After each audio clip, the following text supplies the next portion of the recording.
Ukrainian soldiers waved their flag at the entrance to Lyman. Footage that Al Jazeera cannot independently verify shows dead soldiers and burnt-out tanks beside the road. The Ukrainian military said it surrounded the strategically important town in the partially Russian-occupied region of Donetsk.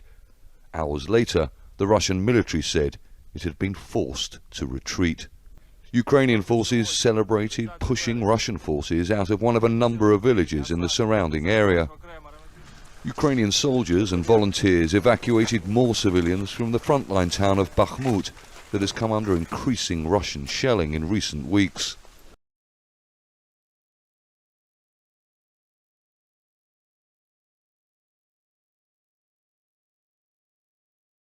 At least 19 people, including a high-ranking Revolutionary Guards officer, have been killed in Iran's southeastern Zahedan city after a group of armed protesters tried to storm a police station.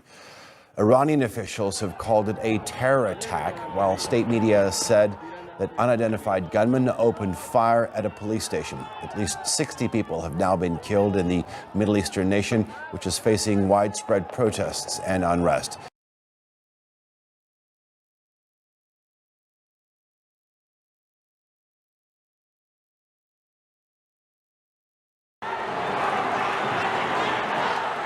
A tense football rivalry, an unexpected victory, then an unspeakable tragedy.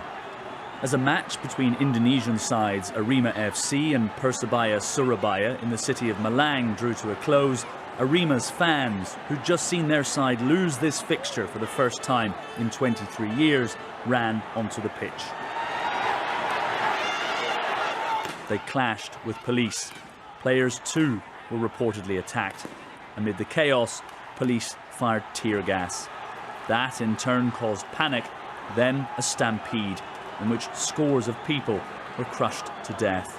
Indonesian authorities have claimed the stadium was over capacity.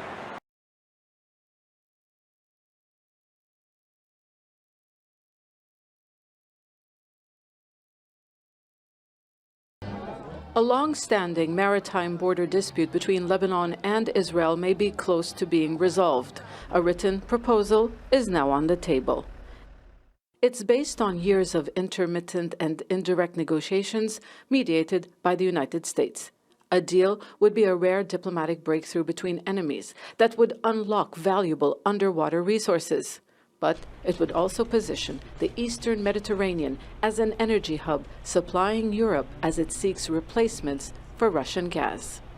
Israel is already an exporter of energy and wants to significantly add to its output by starting to produce gas at its Karish field. But there are security concerns.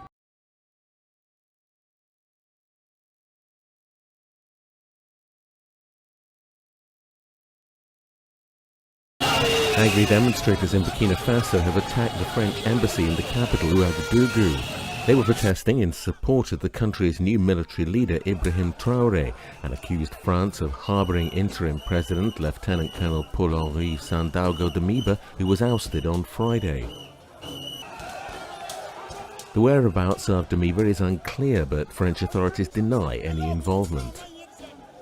Damiba had promised to tackle jihadist violence, but critics accused him of being too close to France, which maintains a military presence in the region.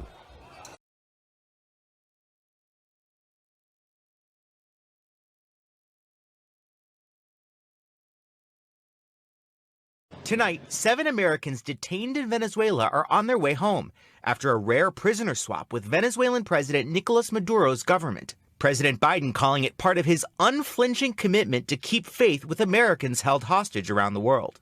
The freed Americans include 5 oil executives who were part of the Citgo 6, Venezuelan Americans who worked for Texas-based Citgo and were detained during a business trip 5 years ago. The 6th was released in March.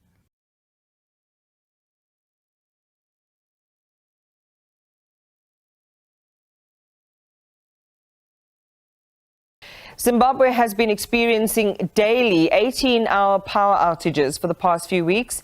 The country heavily relies on its only hydropower plant, the Kariba Power Station, which was built in the early 1960s. It is the biggest power generation plant in the country, with a total generation capacity of 1,050 megawatts. But it has only been producing an average of 800 megawatts due to old equipment. Government authorities say they are considering long-term options in a bid to find a lasting solution to the energy crisis.